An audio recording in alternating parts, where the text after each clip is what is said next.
These are the exact travel bottles I use when we travel carry-on only. So I put all of my products into smaller containers, and these are the only ones I found that actually don't leak.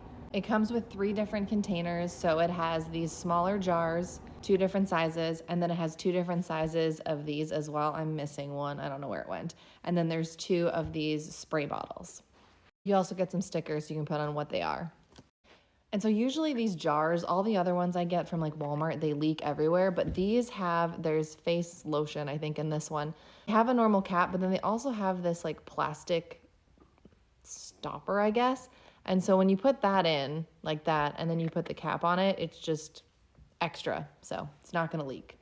These regular bottles then, this one was face wash, and you just put it in and squeeze it out like a normal bottle. And then these, your simple spray bottles, again, pretty good cap.